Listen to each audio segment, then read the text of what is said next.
Make sure it's running. Cool. Oh, thank you. Oh, that's right. I almost forgot. All right, so. Where is my. There we go. Okay.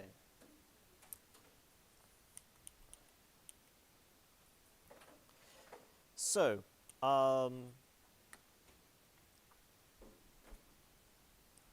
just get this because the robots across the hallway are probably going to be running and they're a little bit loud. All right. So before we start, just the reminders again. Papers are due today, so if you're going to turn them in, please turn them in.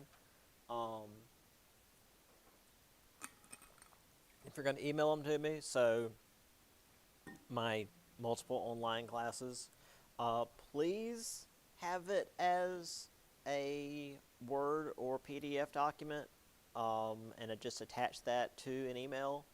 I am constantly getting like Google Drives or Google Docs shared with me, and Francis Marion email doesn't allow that. It doesn't work. And when it does work, it's a bunch of extra steps, and when I'm going through and grading, it throws off the whole process. So if you can, make it so that I can open it right away, and we'll be good. Again, obviously, if you're happy with your grades so far and you don't need a grade drop, you don't have to do the second paper. That can be the grade we drop. But if you need a grade drop, make sure you turn in that second paper, one way or another. Also, this will be the last day of notes. Next Monday is still a class day, so that'll be our review day. And again, as a reminder, next Tuesday, which is reading day, will be the just sort of extra movie day if you want to come in for extra credit, which will be put on the final exam, so you're welcome to do that. I think that's it. Any questions before we start? Okay, cool. So, this is where we ended after I had actually kind of gotten out of order and gone back. So increased technology, lowered prices, but also increased wages, which was nice. So increased purchasing power, allowed for, I really need to use my mouse instead of my little laser pointer. Automobiles, which thanks to Ford using the assembly line, which by the way, he neither invented the assembly line nor the automobile. He instead combined the two and made creating cars more efficient and therefore cheaper. More people could afford them. Also, of course, these luxury goods, which had mostly just been for the rich, more people could now afford. Refrigerators, toasters, vacuum cleaners, radios, etc. Were now available to more and more people, as well as this system of credit where people could buy now and pay later, which totally wouldn't cause any issues in the future. So I've got a lot of images here of like assembly lines, and this is, I'm pretty sure this is in a Ford plant. This one is obviously not in a Ford plant, but same idea. And then the, mass-produced furnishings. And this is an old refrigerator. I specifically chose this one because this is what my grandmother has actually still. She passed, but the refrigerator is still around. An old Model T. And then the one that specifically is at Biltmore.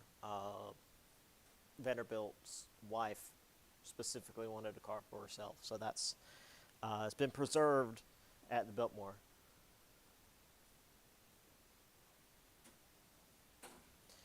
All right, so this is where we actually began last time because I thought that was where we were. I'd gotten turned around. So we'll go over this one again because I had thought we had already done this one. So despite the economy doing well, it actually still increased the wage gap, where the top 1% of families had greater income than the bottom 42%, which is actually still less of a wage gap than we have today. The top percent of people in America actually are making more than the bottom, like 50, almost 60% of Americans. And we have a lot of people living below poverty line when the top people in America are richer than they've ever been. So, it's fine. And I did mention this last time where while, the whole some people are literally starving in the streets, while you have people that are so rich they will never, ever be able to spend all that money, even if you take away the humanitarian problems with that, there's also the fact that it actually hurts the economy because these small numbers of extremely rich families can never actually spend, or they can never actually purchase as much as that bottom 42%, or today like 60%. They can't buy 150 million toasters or whatever. Sure, they can have multiple houses, but they can furnish it and then they're done. Today they buy like mega yachts or whatever, but that's not helping the economy. That's helping whoever the hell builds mega yachts, and that's not regular people. And most of these assholes actually put their money in other things like stock investment and what else we have? Real estate speculation, which either made them a lot of money or lost them a lot of money. In particular, during this time period, they were buying land sight unseen, which is to say they didn't even go and look at the land they were buying. They're just like, oh yeah, we'll just buy this land. A lot of this land was being bought down in Florida. And I should mention this was before, way before, Disney had been around and was doing his thing. In fact, this was why Disney World was the big success that it was, is because Florida is mostly swamp. And no one with any sense would build there. Disney World as a construction project was mostly shoring it up so that it wouldn't just sink every time it rains. And also a factor of secretly buying up the land so that nobody would know that that's where he was going to put his next project, so that other people wouldn't move in around him and crowd the area. So storms in 1926 and 1928 caused land values to plummet, which caused many of these people to go absolutely destitute. Because if you can imagine, there were lots of storms in Florida. Because when I think of Florida, oops, bumping the mic again, I think hurricanes, because, that tends to happen multiple times a summer, every summer. And it was no different in the 1920s. So, yeah, they lost a lot of money on this. Also, internationally, it was actually worse. My international, or my European history course, I have there isn't a 1920s and then Great Depression chapter. It's just interwar era because it's just bad the entire time. they were hurting after World War I, and they continued to hurt all the way up through the Great Depression. Um, the Germans had reparations to pay to the Allies. The Allies had their economy destroyed by the war, and they had loans to repay to the U.S. So the U.S. was basically loaning money to Germany so that Germany could kind of rebuild its economy in order to pay back or pay indemnities to the Allies so that the Allies could then pay back their loans to the U.S. This was the, not the Dawes Act, the Dawes Plan, which worked to a degree, but only as long as money was flowing in the U.S. Also, though, tariffs in the U.S. were keeping European imports down, so Europe couldn't even sell stuff to the U.S. to make money to rebuild their economy. So Europe is just stuck in a hole, which again is kind of what precipitated World War II. So here we have the credit market debt in all sectors as a percentage of the GDP. Basically, this credit bubble or debt bubble prior to the Great Depression, and then the drop once the Great Depression hit. And this was as of 2009, I think. No, this was just 2000. Yeah. Needless to say, we had quite a few more financial crises through the 2000s. Yep. And there is Wall Street. Before it's, if you've ever just been flipping through the TV channels and seen like a news channel where they've got the stocks going on, and there's just these big pylons of just, it looks like a casino. It's just fluorescent lights and numbers and stock tickers and crap. It's my nightmare because there's just a bunch of bright lights and numbers, and it's just if I got photosensitive seizures, I would have a seizure. Like it hurts my head. Here again we have The Onion with another historic parody. Stock market invincible, buy, buy, buy. New easy credit delays financial catastrophes until the 1930s. Good stuff. Here we have Stock Market, the Ride. Yeah. I still don't understand why the stock market's even a thing. It just seems...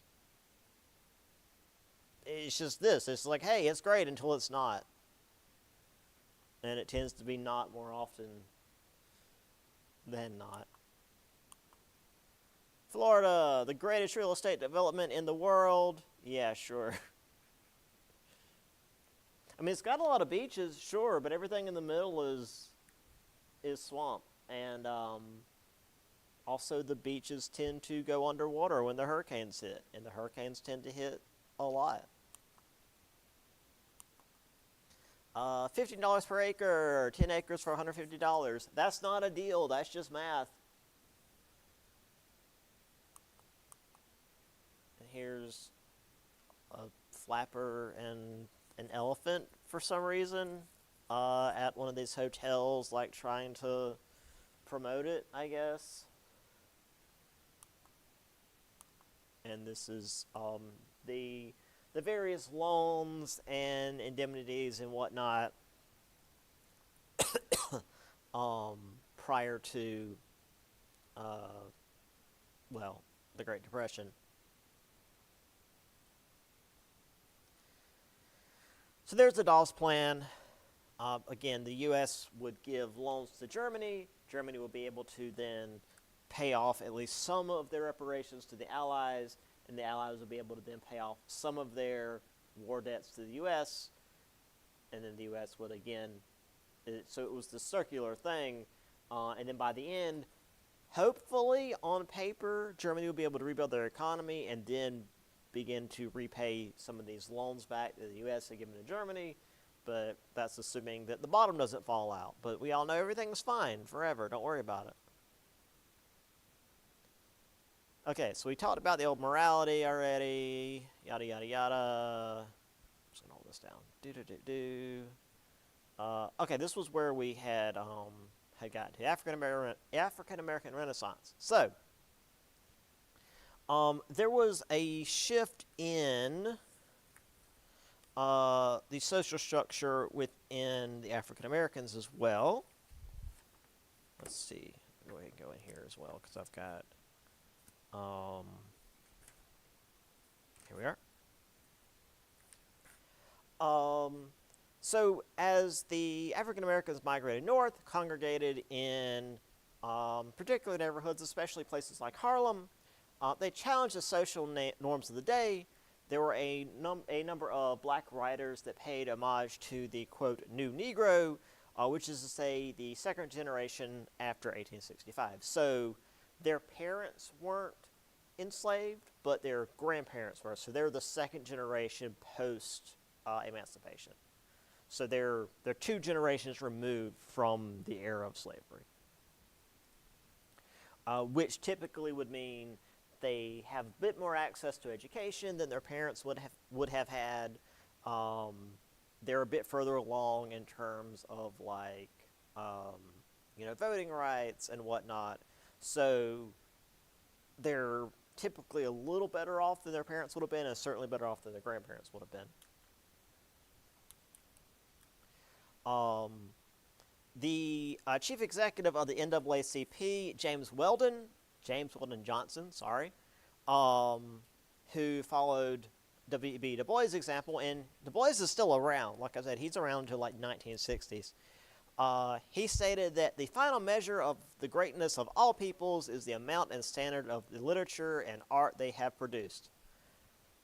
Which is to say, this norm, this racist idea of the day of, the white people are superior and everybody else are, savages, you can't really square that if you have a bunch of art, writing, poetry, etc., coming from the black population. And there was a lot, because they were able to be more educated by this second generation post emancipation. Jazz and blues, etc. So again, art, literature, etc., and whatnot. I mean, that's been the standard of civilization for literally thousands of years.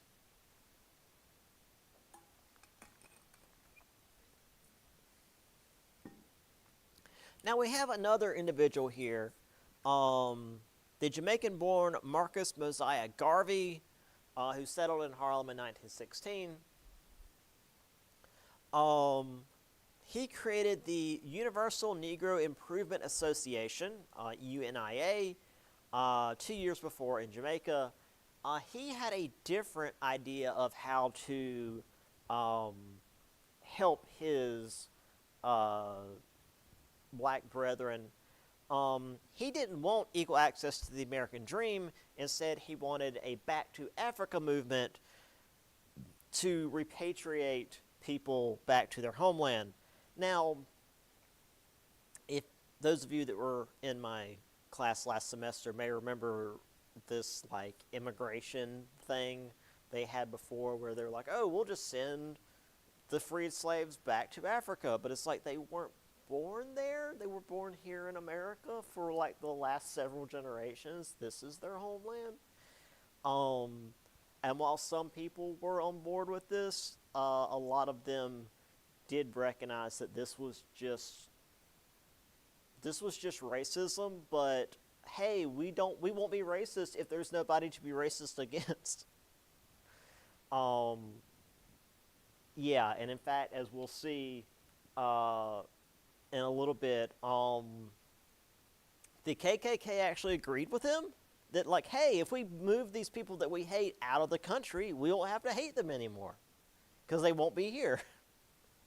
Yeah, um, it's his heart was in the right place. His methods were just not especially agreed upon. In fact, he was very opposed to the NAACP, um, and he was very militant in the way that he did things. Also, apparently, he did a bit of mail fraud. Um, he was deported back to Jamaica after a mail fraud charge connected to the Black Star Line, which was the steamboat line that he was using to ship people back to Africa. Those that, obviously, I mean, he wasn't like kidnapping people and throwing them on a steamboat. Those that wanted to go back to Africa were using his Black Star Line. But apparently he was using it for, like, mail fraud, which is essentially the simplest way to put it. It's like money laundering. And so he got sent back to Jamaica. He's an interesting guy. I've got a picture of him. He was quite the character. So here is the NAACP headquarters. I'm not sure exactly where that is. I can't read what that says up there. I mean, I can read the NAACP. That's in big letters. But I can't tell exactly where it is. It's probably New York, but I'm not sure.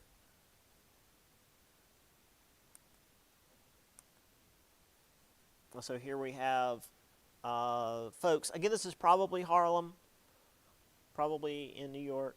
I mean, it's obviously a big city, lots of folks. Here again, now these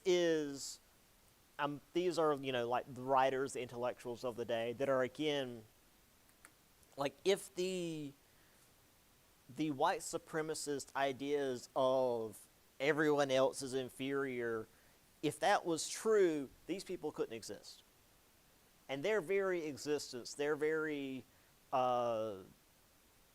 being of being there and creating, writing, and art and music means that those notions are wrong. Like, they don't have to argue anything. They can just be like, hey, look, we're making art and writing and poetry and music, and here it is. That alone, proves that whole, like, racial inferiority thing is wrong. This is also a really, really fun image because not only is it African Americans in a car, which, again, 1920s, can't have that, but it's black women driving a car, which is like doubly, you can't have that. So that's a fun image. It's an old Model T, and it's for women in a car, which in 1920s unheard of. And of course, you got the blues and jazz, and that sort of thing did gradually expand more into the more mainstream, wider American audience, even if there were certain groups that are like, this is the devil music. But, well, we'll kind of get into those groups a little bit more in a minute. Here is Mr. Garvey. I must say Preston Garvey, wrong Garvey. Marcus Garvey. This is the picture in the book where he has, like, full military regalia. He saw himself as something of, like, a military commander. Let's see. Headquartered in Harlem, yeah. Attracted a sizable following in the United States, the Caribbean, Central America, Canada, and Africa. Advocated black political and economic independence. Which, like, again, that's not a bad thing. But this idea of, like, separating from everyone else rather than being a part of everyone else is something that, like, the Klan was totally cool. It's like, oh yeah, you can be over there.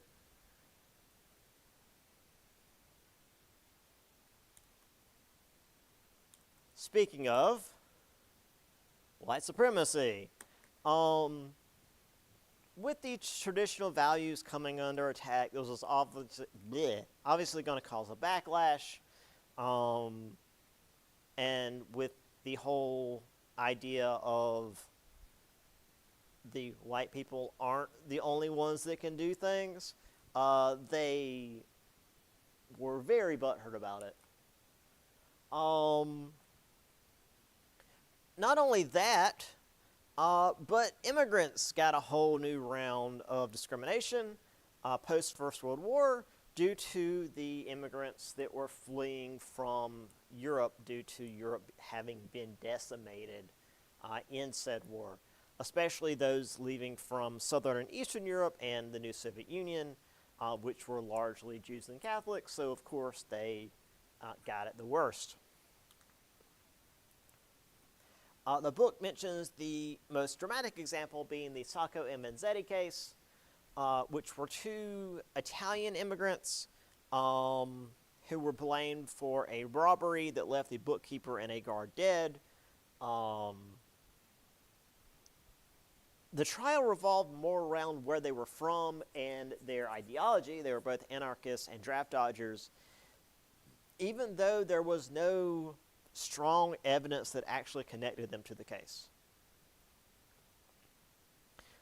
There was support from major lawyers. There was a pretty strong public outcry, not just in America, but like even worldwide. I'll show you guys in some images here in just a minute. Both were sentenced to death by electric chair in 1927 because apparently they were seen as being a bad character, so that was enough to sentence them to death. Which, again, if you guys show up for movie day on Tuesday, that will be something that we'll see in the 1950s with a couple that were accused of being communist spies. Let's see. National Origins Act restricted immigration to any foreign group to 2% of its population in the U.S. in 1890. If you recall from a few chapters ago, that was when the immigration shifted from Northern and Western Europe to Southern and Eastern Europe. So they're trying to shift it back because we don't want people from Southern and Eastern Europe. So once again, we're just being really restrictive with our immigration. We only want the right immigrants, whatever that means. So here I have a protest to save Sacco and Vanzetti. This is at Trafalgar Square, which is in Britain. If you're not familiar with Trafalgar Square, that's like the big place where protests happen in England. So there's Sacco and Vanzetti.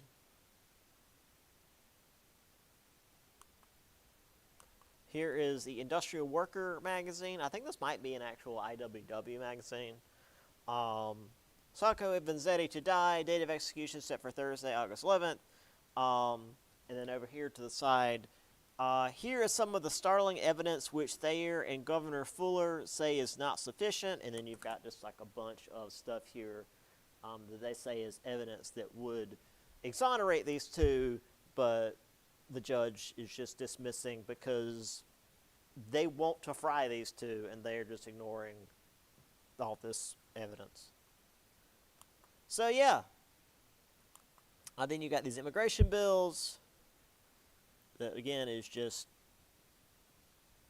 blocking people from certain places. This was specifically as a Japanese ban. America, land of opportunity, prosperity, freedom, unless you're from certain regions, in which case, sucks for you. And here we have a graph of exactly what I was talking about. So you've got pre-1890, mostly northwestern Europe, like we'd said. And then after that, it's largely Southeastern Europe until from 1921 to 1930, and then beyond that, it dramatically shifts back. Not quite as much as pre-1890, but way different from pre-1924.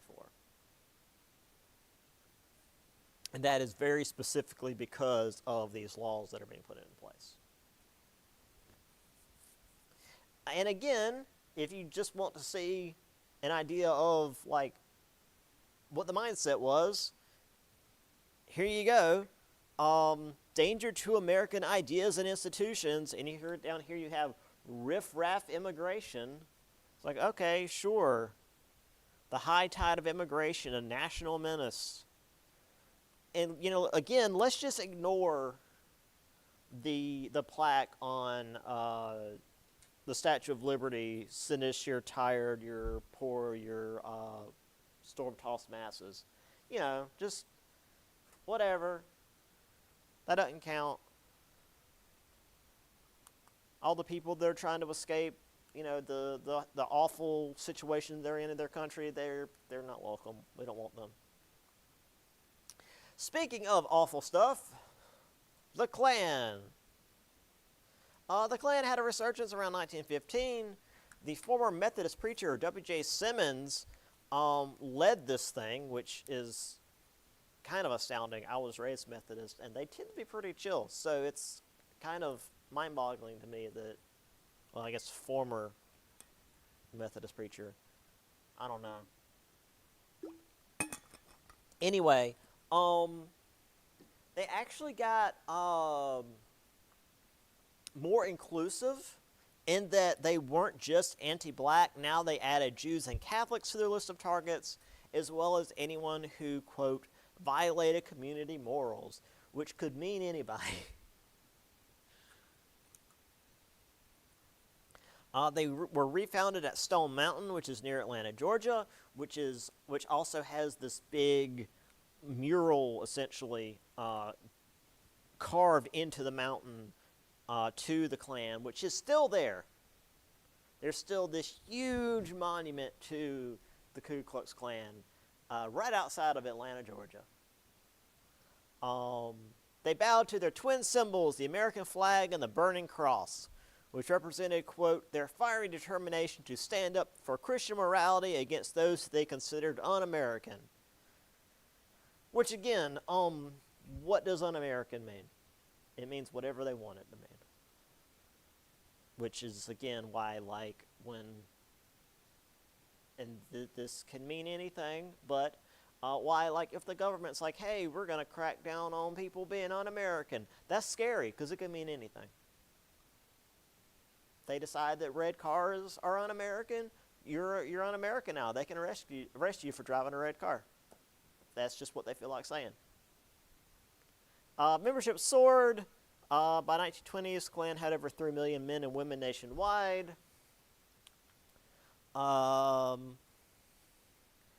This was due to the desire to reaffirm traditional values that were seen as being threatened by immigrants. Because, oh no, immigrants, so scary. We know, because America's never been a nation of immigrants. They did stick to some old traditions like using force, scare tactics, burning crosses, beating, kidnapping, murdering people, because, you know, they stick with some old traditions. They did, though, participate in electoral politics, got some governors and state legislators elected, I should say, and some politicians were members of the Klan. Now, they didn't, again, we don't know the minds of these people. Some who were members of the Klan used them for votes, not necessarily supporting the ideas, but like, if you join a group whose main platform is hate to get their votes, you're not necessarily like, oh, well, I don't believe what these guys say. I just want them to vote for me. It's like, okay, sure. You're not a good guy. Oh, I don't believe in the neo-Nazis. I just want them to vote for me. Sure, all right. What's the saying? If there's 9 Nazis sitting at a table and you sit down with them, there's 10 Nazis sitting at the table. So here is W.J. Simmons. Here is a gentleman kindly teaching everyone how to tie a knot. Here's some folks doing a barbecue.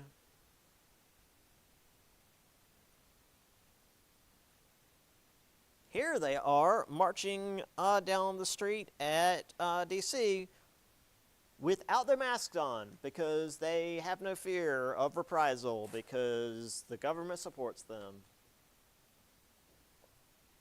And there were a lot of them. Oh, wrong one. Yeah, Fiery Cross right alongside the Torch of Liberty. Again, there was this, like, the whole anti-Catholic thing was because of what I've shown you guys a few chapters before, where it was like, we're afraid of the Catholics taking over. I think I might have another image of that. Oh, I've got this. I've got these a little bit interdispersed. Here's another of them marching down, I guess that's Pennsylvania Avenue. I'm not sure exactly what street that is in D.C., but it's clearly D.C. Lot of guys, a lot of racist assholes. And again, if you notice this symbol they've got here, they saw themselves as basically crusaders, that they were like fighting for the purity of America. Again, this one is fighting against like the Pope essentially taking over America because, oh, we can't have these Catholics voting or they might get people in office and then the Pope will be in control of America. Oh no.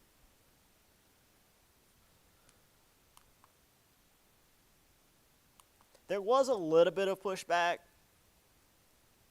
This is in 1921,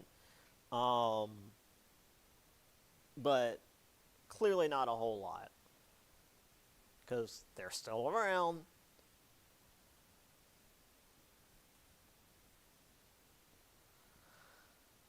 All right, let's keep this thing going so we can get done.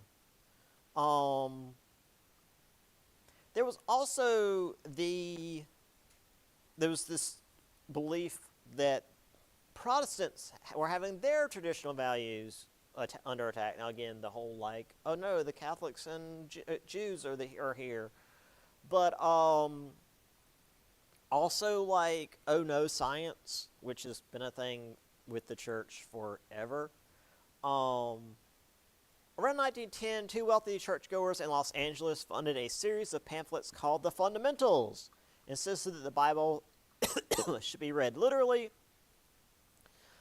Within 10 years, followers of this belief were known as the Fundamentalists, and they had the strongest hold in the Southeast or the Bible Belt, where they felt their traditions were under attack. I feel like if you tell anyone today that, especially, well, again, fundamentalists, that their idea came from two rich people in L.A., they would punch you. No. This, of course, it leads to the whole, like, evolution thing. Origin of Species was still relatively new. They found it intolerable that someone would suggest that man descended from apes, which isn't what Origin of Species says. Mankind and the modern great apes descended from a common ancestor. In fact, humans are one of the great apes, but, you know, whatever.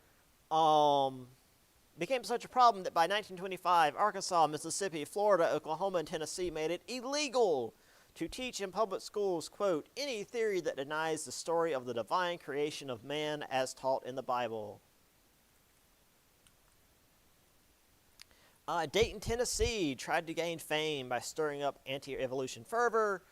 there was this whole thing where they basically had one of their teachers teach evolution, even though it was illegal in Tennessee, just so that there could be a court case, so that they could have a whole thing. But it just ended up showing how entrenched religion was in American politics.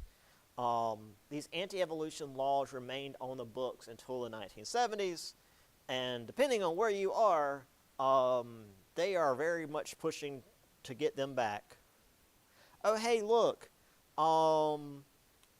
they actually used the Pied Piper correctly, where it's, oh no, they're leading children along the path of education, which is negative apparently, into disbelief in the God of the Bible. And the tune is the Darwinian hypothesis of evolution. And I never have figured out what this means. Science falsely so called. That's just a jumble of words, but they use that all the time. I don't know, but that's a thing. Anyway, the descent of the modernist. I like how he goes from having a book to having like a flask.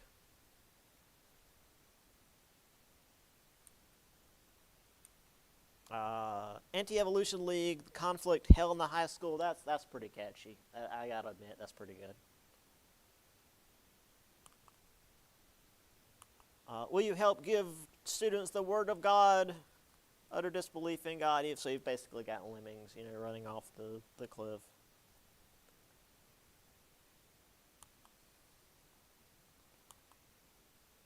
Science never wears blinders. Because, there's... The definition of miracles is that it's not, like, a thing you can scientifically prove, I thought. There's, again, science falsely so-called, whatever the hell that means. There's the Daily Star. The verdict, because this was called the Scopes Monkey Trial. The verdict, though, was for the fundamentalists. But here we have the response being, "Thou shalt not think," because don't worry about the science. You're not allowed to teach it.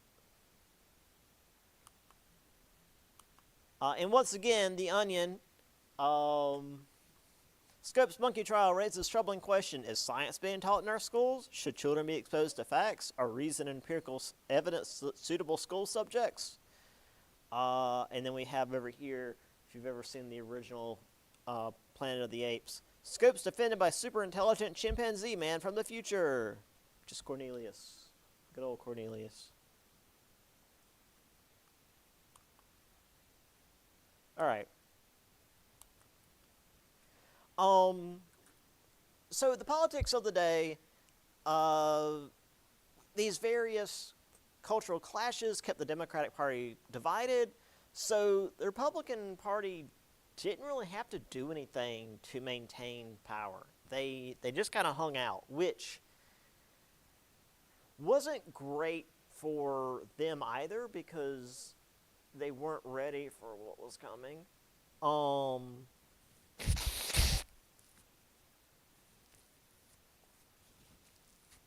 So these attempts at reconciling differences in traditional and modern America let them stay in power, although there was evidence they weren't ready for an economic crisis. But again, like, it's the 1920s, it's the Roaring '20s, everything's great.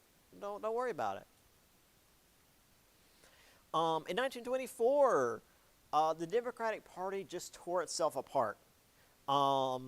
Some members supported prohibition and religious fundamentalism. Others opposed it. There was an attempt to condemn the KKK, which failed because many politicians were either members of the Klan or were backed by it. So in 1924, they couldn't even condemn the KKK. John W. Davis won the nomination after a heated battle with Alfred Smith, but got absolutely stomped by Calvin Coolidge. I mentioned before that Coolidge was going to be president. Here he is. He's incredibly unimportant. 4 years later, Al Smith squared up against Herbert Hoover, who, as we've mentioned, has been in basically every federal job in the country, essentially. And so everyone in America knew who Hoover was. Hoover destroyed Al Smith. There was zero chance he would have won that particular election. There were a few third-party candidates. In fact, there was a very brief Progressive Party, but none had really any staying power. But some did manage to get some votes on the local level. In fact, 1924, and the book actually has an image. I didn't grab an image of this guy. Robert M. La Follette he won Wisconsin. Like, third-party candidate won a state, which, again, in the grand scheme of things, doesn't do a lot. But when we have elections in, like, the last 30 years or more, you don't see a third-party candidate winning a state. So that's pretty impressive. That's not bad. Yeah, that was the Progressive candidate. That's who that was. Obviously, again, Coolidge beat the crap out of, who was the other guy? Davis? Yeah, John Davis. So there's Coolidge and Dawes with full dinner pail. That's the old lunchbox you could beat a man with. And then, again, real quick, absolute landslide victory versus this, which was even more significant. I mean, Jesus. Yeah, Hoover victory decisive. Solid South goes back on Democrats. Smith runs ahead of Hoover in Lackawanna County, which, great for Smith, I guess. Yeah, there was very little chance. Hoover beat the brakes off this man. So great. Hoover won Coolidge won by a landslide. I don't know what you'd even say for Hoover. And then everything went to hell. October 29th, 1929, stock market prices crashed in what will become known as Black Tuesday. This was the year my grandmother was born. Now, well, yeah. This wasn't a sudden, out-of-nowhere thing that crashed an economy that was great. The economy was already shaky. It was already in trouble. The stock market crash just was that final straw. As the book puts it, it didn't cause the Great Depression. It was just the starting gun for the fall. Throughout the 1920s, there was a powerful but fragile economy. And, I mean, we've seen all throughout the semester multiple, many crashes that lasted a little while, like usually a couple of years, but they were never as bad as this would be. Of course, though, and another reason why this was so bad is there were many interlocking banks, creditors, loans, etc. across all the world. And also Europe was still, like I said, Europe never had a roaring 20s. Europe was just World War I, we're in bad shape, now we're in worse shape. So as we crashed, we pulled Europe down with us.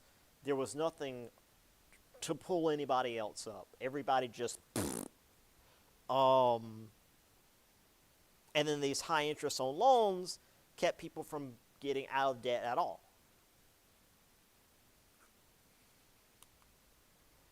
So this is October 29th, 1929. This is the day that it happened. And they're already talking about billions being lost.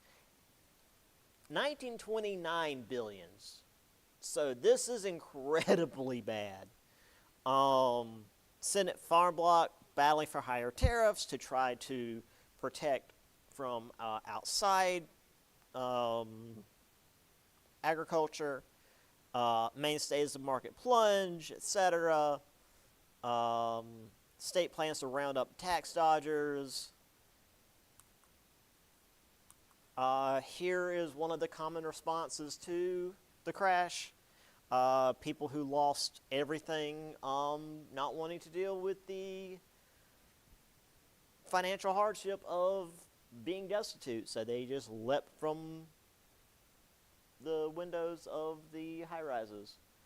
This is part of the reason why skyscrapers have basically bulletproof glass now, so people can't just jump through the windows anymore.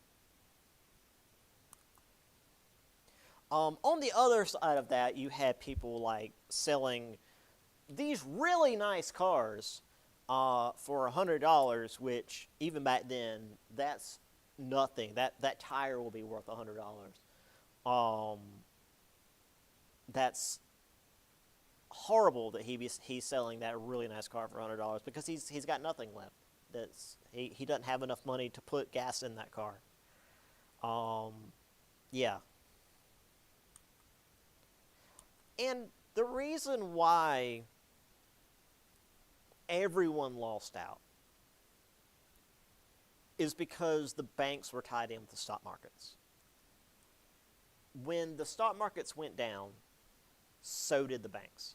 And if you had money in the bank, you didn't anymore. All your savings were gone. All of your, like if you had a checking account, that's gone. Savings account, that's gone. Everything's gone. So you have here, why didn't you save some money for the future when times were good? And he said that he did. This is why my grandfather never trusted banks, because he was a child when the Great Depression happened. And he remembers this. He remembers the banks failing and all of their money being gone. And he never, to his dying day, trusted banks. And I get it. If a bank's supposed to be a place where you can safely put your money and then it just goes away, yeah, you're not going to trust a bank. Now, today, banks have, literally federal insurance, and they're not allowed to be invested in the stock market or, any kind of speculative stuff like that anymore. So, FYI, this isn't a thing anymore, but back then it was. So, jobless men, keep going. We can't take care of our own. That's great. Prosperity, guys. So, I have one more thing to show after this, so don't leave yet. Even though after the Great War we had a period of economic prosperity, it was still very shaky. Now, of course, when we look back, we can see the problems and the cracks showing up in the facade. But when you're there, you see the good things happening, and you want to try to you want to ignore the bad. Now, of course, people back then, a lot of them could see some of the problems. They're like, it's okay. We don't have to worry about that.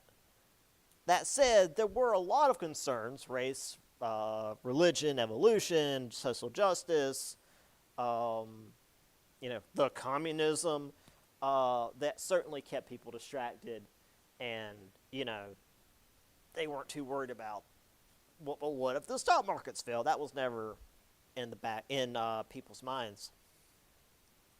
And, as I said, not everybody owns stock. Only 2.5% of Americans own stock. But because so many banks had investments in the stock market, it pulled everybody in. And this would just lead into the next chapter if we were to do the next chapter, but the semester is basically over, so we're obviously not. But yeah, everybody's got to work together in the Great Depression to survive.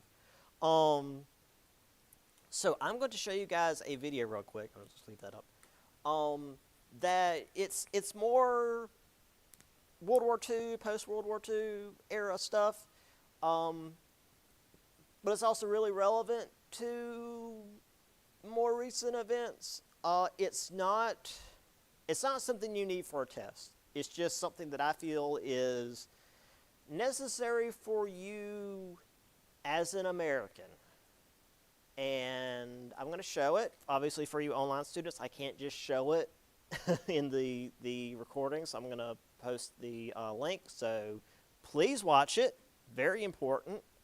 Again, I mean, when I showed this the first time a year or two ago, I consider this more important than anything we've talked about the entire semester. So watch it. All right. So I'm going to turn the recording off and post the thing. And then for you guys, I'll show the video in just a moment.